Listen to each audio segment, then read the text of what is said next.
Okay, I forgot. Oh, sorry. Okay, balikan na lang natin. Pag-screen ano ulit.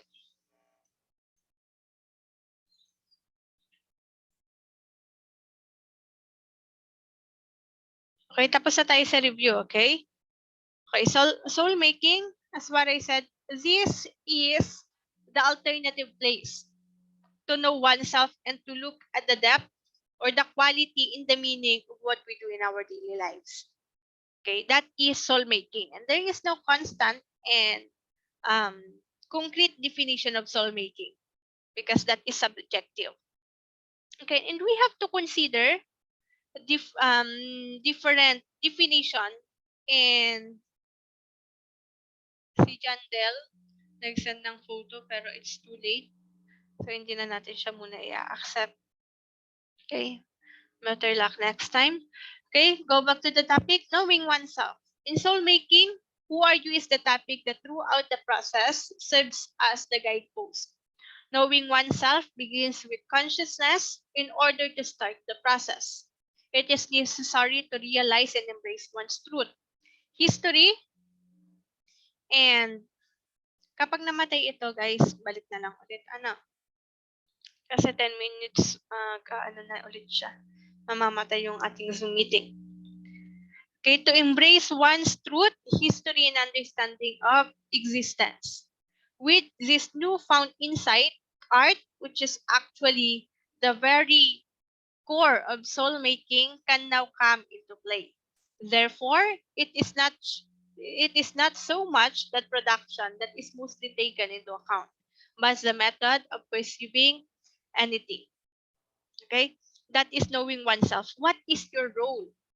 Who are you as the doer or maker of the specific art, or who are you as a viewer?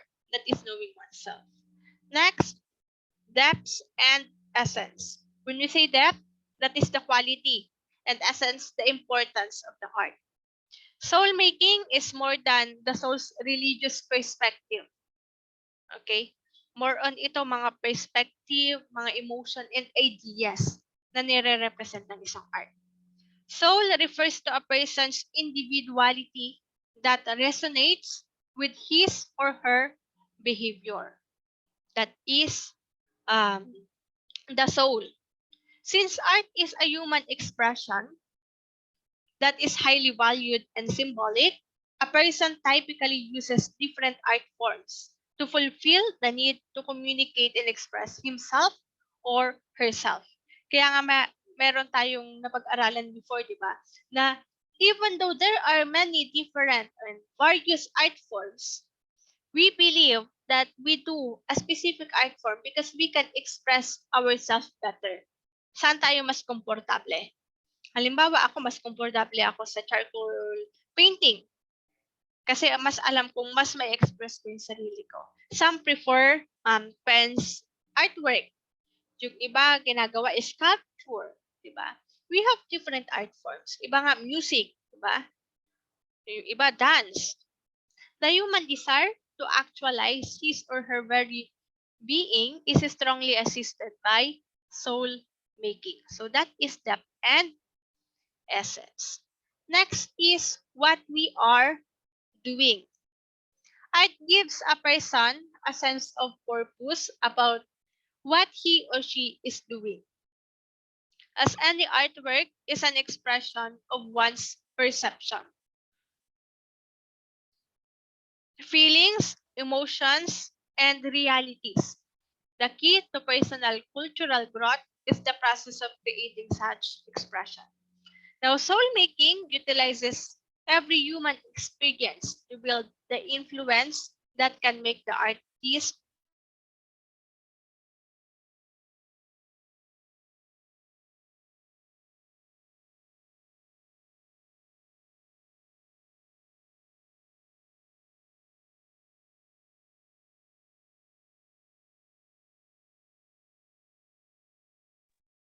Can you hear me?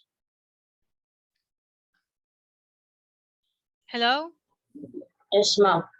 How about kanina? Nawawala-wala, unstable yung internet ko. How about kanina?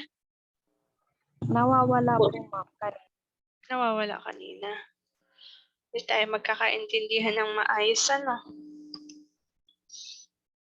Okay. Na, ano nyo yung depth and essence? Kanina? Yes po. Yes, ma'am. How about what we are doing?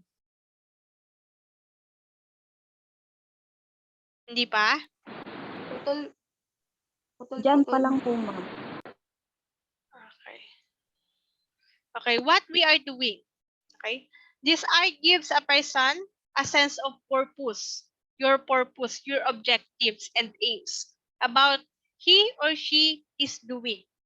As any artwork is an expression of one's perception, feelings, emotions, and realities. The key to personal cultural growth is the process of creating such expression. We can better express ourselves in different form of arts, as what I said before. Soul making utilizes every human experience to build the influence that can make the artist himself and others improve. Okay? We are giving or sustaining different experiences through our art. Diba? Kaya nga meron tayong iba-ibang purpose. Halimbawa, yung purpose mo is to influence. Others are to inspire, to motivate, diba? We have different purposes why we are doing that such art forms. Next, everyday life. Ito na. Life includes a lot of adventure, understanding the challenges that come with each adventure, and understanding how each person has a unique way of perceiving things as life happens to them. Soul making is a method that can be gone through by anyone, as all are creative in their own right. It is not limited to the obviously artistic.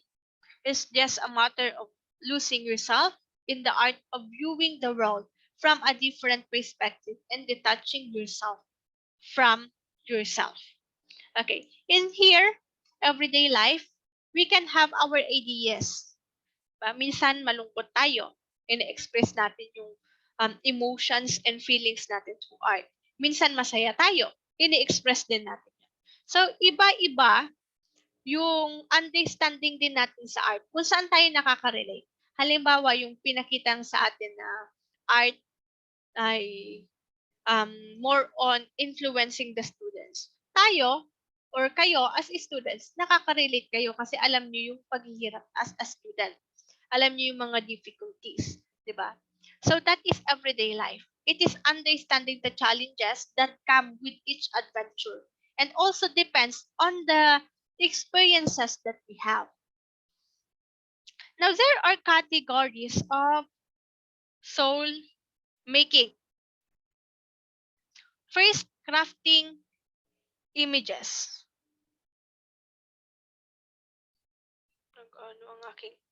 Okay, in crafting images, that is crafting images includes the production by various forms and methods of visual representation of images. Any art form such as drawing, we have sketching, sculpting, those can be used to perform this process. We are crafting images. We are making image. Dancing, poetry, musical instrument playing, and even filmmaking may also do this. We are crafting images through these art forms. Next is crafting stories. Ito kadalasan, it is more on literary art form, like writing a poem, a song, okay? The artist is already creating stories when an individual writes down his or her own personal feedback as well, life values, diba?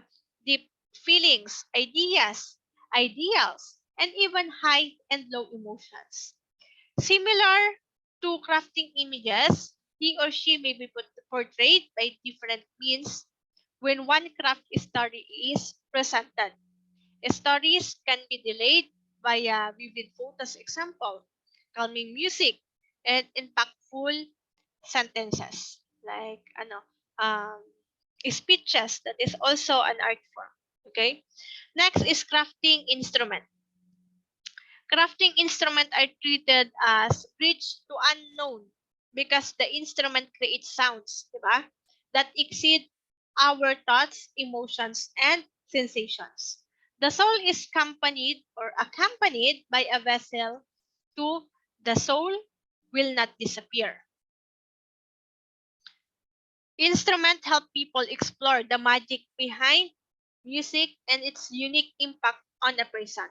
Such musical instrument can establish the soul's harmonious sustenance and mind's balance. That is instrument. That is the bridge to unknown, the instrument that creates sounds that exceed our thought, emotions, sensation, and it also helps people to explore the magic behind the music.